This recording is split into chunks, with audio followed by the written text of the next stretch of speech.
straight with God. It's as if Jacob's kind of straightened out his karma finally after all those years, and when he did meet his brother, they were peaceful with each other, both in their meeting and for the rest of their lives. So Israel, we are called the children of Israel because we are the children of Jacob, and Jacob had 12 sons, and those sons became the 12 tribes of Israel. So now I want to talk for a moment about women, because in all of our faiths, we are living in a time when the empowerment of women, when the stature and status of women is important and is changing. In Judaism, I'm very proud to say that in all of the non-Orthodox movements, we ordain women. So women may serve as rabbis, they may serve as lay leaders in a congregation, they may lead worship.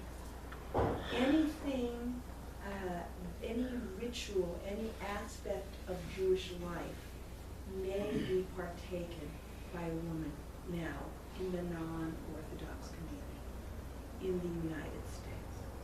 And in many parts of the world, we're moving toward that.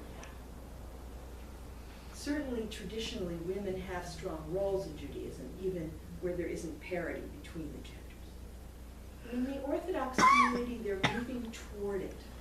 We just had a very big, momentous occasion this past week. There's a very famous rabbi by the name of Avi Weiss. Rabbi Avi Weiss is an Orthodox rabbi who took his life into his hands, and he ordained an Orthodox woman as a rabbah in 2009. You see, in Hebrew, the word for rabbi is rav, and the feminine is rabbah. So all he did was give her the title that was due her. And the Rabbinical Assembly of America, which is the major rabbinical association of the Orthodox, came to Avi. Avi is a member, of course, and they said to him, Avi, if you do this again, we're going to throw you out. And he said, oh, okay. And then he went to the yeshiva, to the seminary that ordained women, and he said, you know, we can't give this title anymore, and I can't give it because, you know, this is what I've been told. So the yeshiva changed their format, and last June, so June of 2013, they ordained 3 women, and they gave them a different title. They called them Maharot. So it's moving forward. But the big news is that after these 3 women were ordained, the chief rabbinate of Israel had before them a document that had been signed by Rabbi Weiss. And I don't remember at this moment if it was a conversion document or a marriage certificate, but it was something. And the rabbinate said, we're not accepting it. We're not accepting it because he had ordained a woman back in 2009. Well, the Jewish community in the United States, the Orthodox community, was up in arms. They said, we're not putting up with this.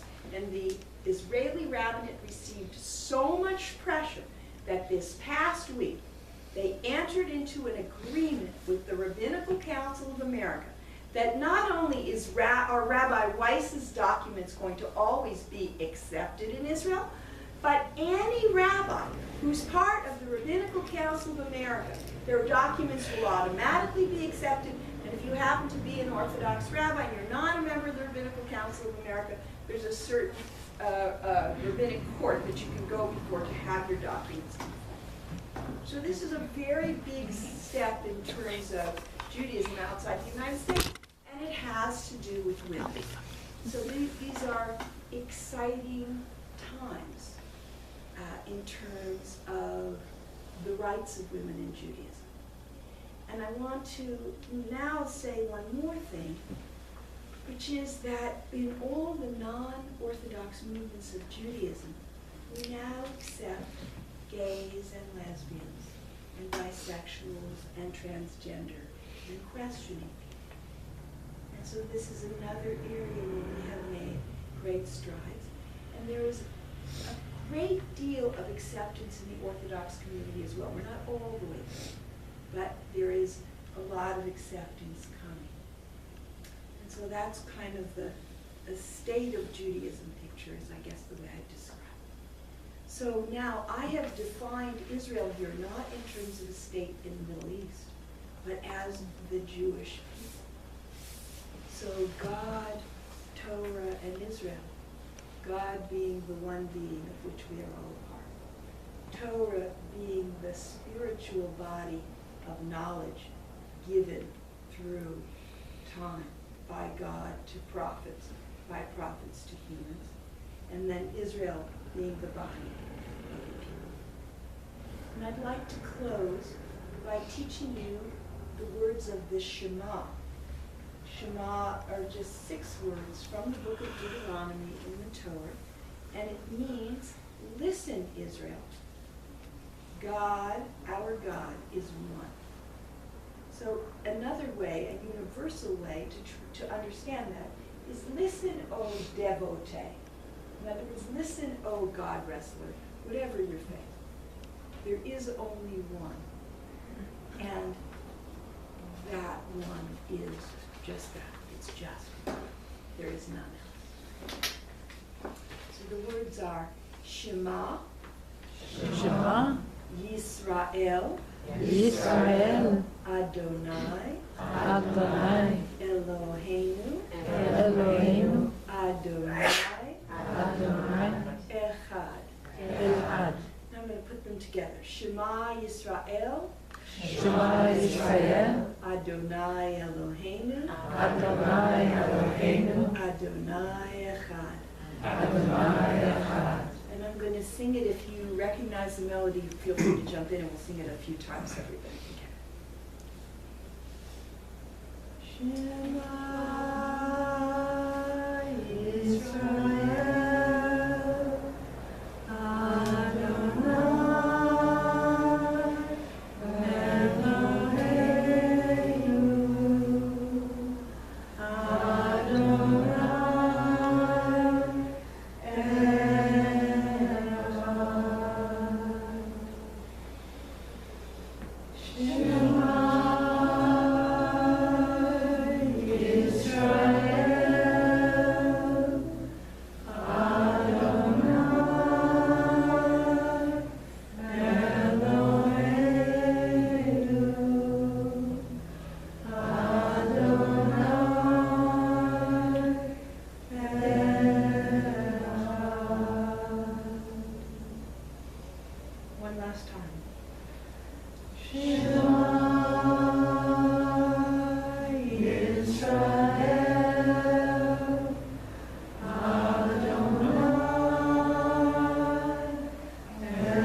Swami Ramananda.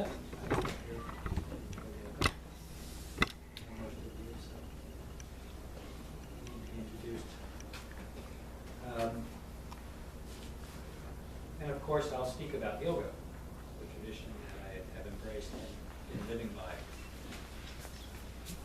I so much enjoy hearing what you used to do.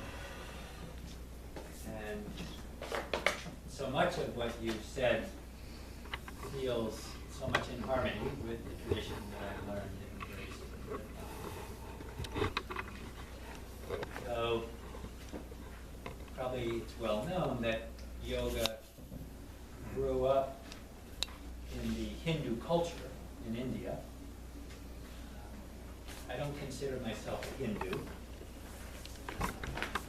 Hinduism is a very difficult religion to understand properly because its original name, Sanatana Dharma, embraces so many different ways of understanding and approaching the one, God, the spiritual consciousness.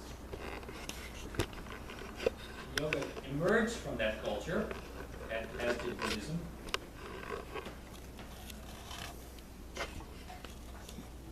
Not so much as a separate religion, but as a way of life, in which anyone could deepen their own personal experience of the spirit within themselves. My teacher, Swami Satchidananda, was once asked, "Are you a Hindu?" Because he looks like a person from India. He's from, but he said, "No, I don't call myself a Hindu. I'm an undu." That was his answer. And he refers to the idea that the understanding within yoga is not so much that we need to take on or acquire anything in particular, but rather, much like what Madrid had shared, rather the practices and the teachings are guiding us to undo or let go of a lot of ideas that are very limiting, a lot of identification with our limited thoughts, right, that would compel us to see ourselves as separate. In the introduction I mentioned the illness and the wellness. The limited mind that we live with, that we experience life through, right, has a very limited way of understanding the world around us.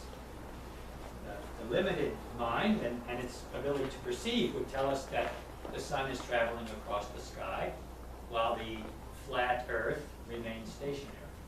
And we know that's not true. So our own kind of science-oriented culture has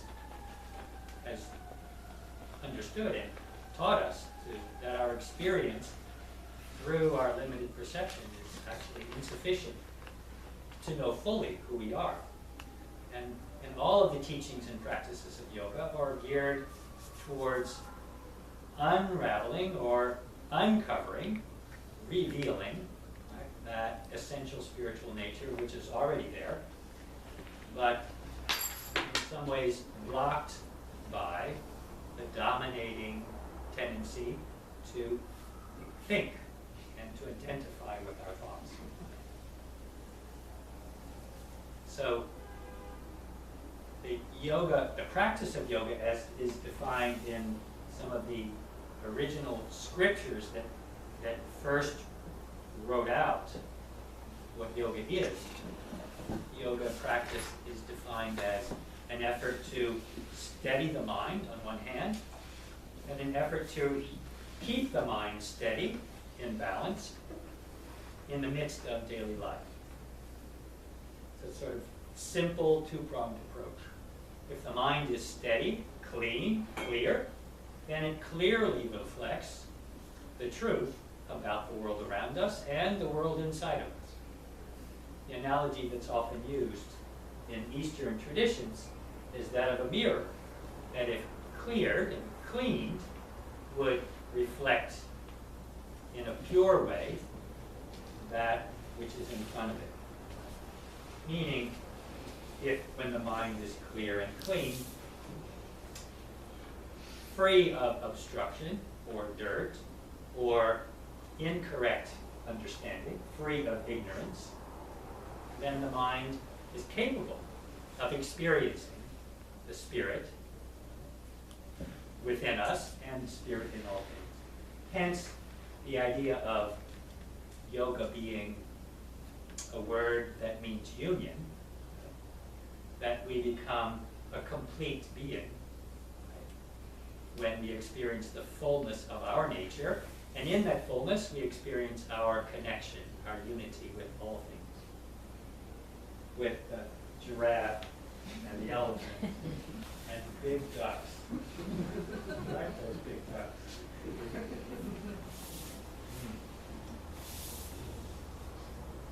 So yoga practice is one that employs very simple principles.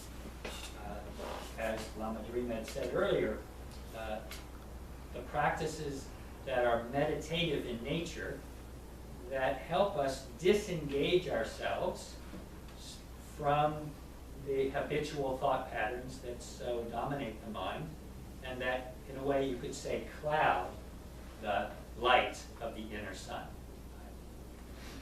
You know how it is we don't experience this too often here in California lately, but when there's thick cloud cover and the whole day is kind of darkened by the fact that the sun is not visible to us, we know it's still there.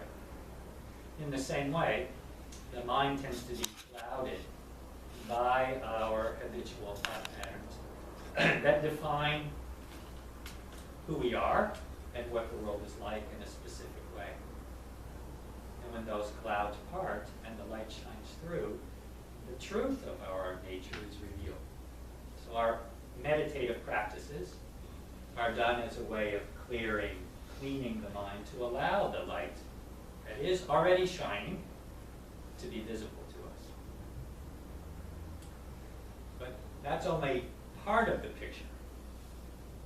The other part of the picture, the other part of this two-pronged approach given in the yoga scriptures, is that of remaining clear and clean, keeping the mind in a state of equilibrium as we go through the daily life. Much more challenging task. So those yogis who isolated themselves in caves for years on end may have achieved a certain state of being, but that wasn't the end of the practice. Because, yes, a little water would be good. Thank you, Tommy. Yeah, thank you. Because, as most of us know that are living in the world, it's easy to lose that equilibrium very quickly. Faced with the ever-changing nature of the world around us and the changes that it brings, the unexpected visitors that occur in our everyday lives.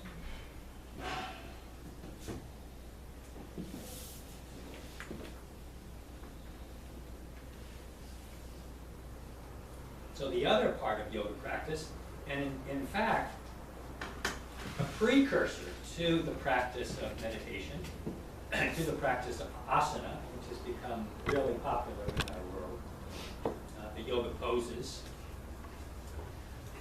In some way, those yoga poses have become so identified with yoga that many people know yoga only as a set of kind of movements that are done, that are for the young and live, and they don't understand yoga to be much more than that. Even as a precursor to the practice of those yoga asanas, the breathing practices and the meditation, is presented in these yoga scriptures the practice of 5 principles that govern the way we behave with each other in the world, and 5 principles that govern the way that we relate to ourselves, right? The way that we relate to our spiritual path. So the principles that govern our relationship with each other are very simple things that are also reflected in almost all of the faiths. Things like nonviolence, truthfulness, non-stealing, non-greed. You mentioned some of these same things. That are guidelines for correct conduct in the world. So these are certainly essential principles presented in the yoga teachings that even are given before the practice of these meditative